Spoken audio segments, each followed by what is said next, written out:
Good morning, Ed. One of the things that stuck out to me when I was watching last night is Trump's the incumbent here, but he portrayed himself really as a populist outsider, fighting against the Democratic establishment, talking about how terrible things are in Democratic-led cities. At the end of the day, at the end of that long speech, did he make a convincing case, especially for those swing voters, for another 4 years? Alexis, that's a great question. I do think that Donald Trump will always present himself as the outsider, no matter how long he is in the White House. And what we're seeing is you've seen other campaigns back in 1968 for Nixon, Rudy Giuliani winning in New York City as kind of that law and order candidate. We've never seen it successfully done as an incumbent. He is trying to set up this bifurcation between his leadership as president in the leadership of the cities.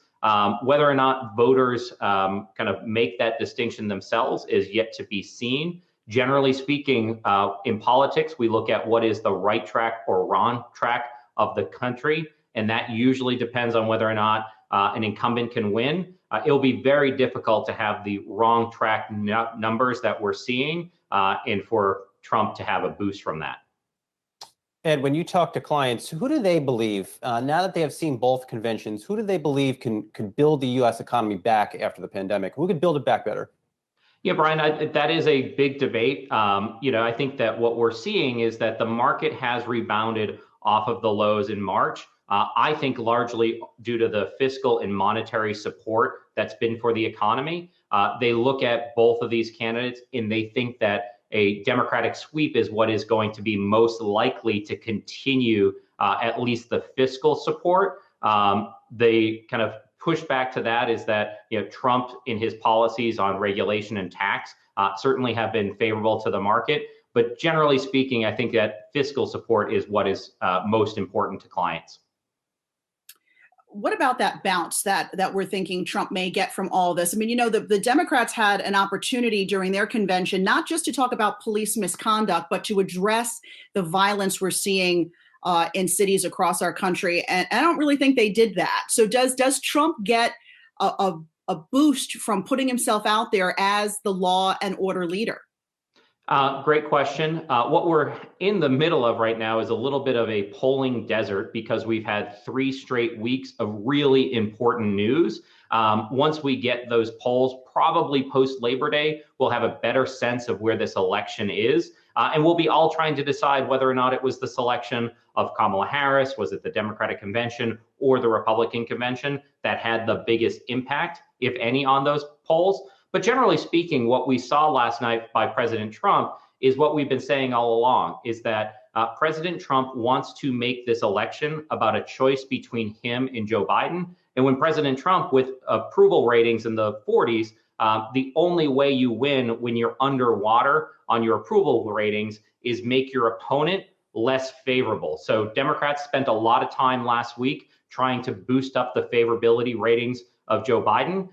Trump spent this week trying to tear that down. We get a preview of what the next couple of months will be, which is trying to set up that choice between Trump and Biden. And if Donald Trump is effective in making this a choice, that is his best shot in November.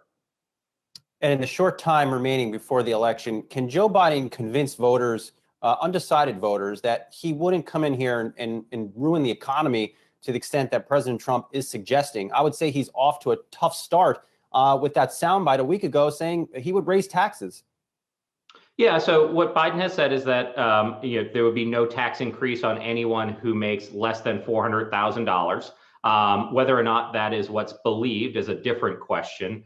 The polling data does show that Trump continues to have a lead and historically has had a lead on the issue of the economy. So really for the Biden campaign is to make sure that this election stays as a referendum on Trump, his handling of the coronavirus, and from a Biden perspective, come across as someone that is trying to, quote, build back better. I'm not sure if there's all that many voters in the middle. A lot of this election is going to come to base turnout. So who is energizing their base more? Donald Trump this week spent a lot of the convention trying to energize his base. We expect that the Biden-Harris campaign is going to spend the next 2 months doing the same. The Democrats were pretty confident last month. They were even talking about an electoral landslide. Do you think they're going to see a much tighter race as we move closer to that first debate, which is scheduled for September 29th? Yeah, we are a kind of pretty closely divided country. We're a pretty polarized country. So when we look at the polling data and we look at where the country has been, there is a disconnect. So the natural thing to expect is there to be a tightening.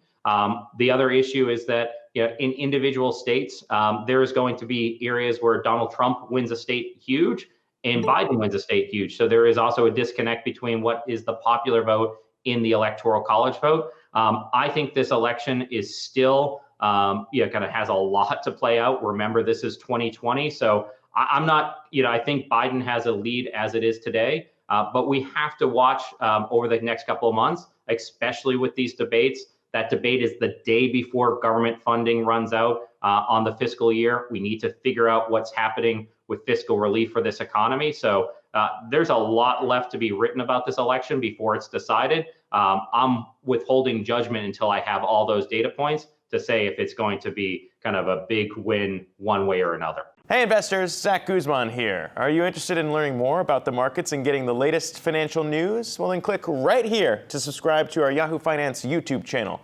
Get the latest up-to-the-minute market analysis, big interviews in the world of finance, and information on how to manage your money every day wherever you are.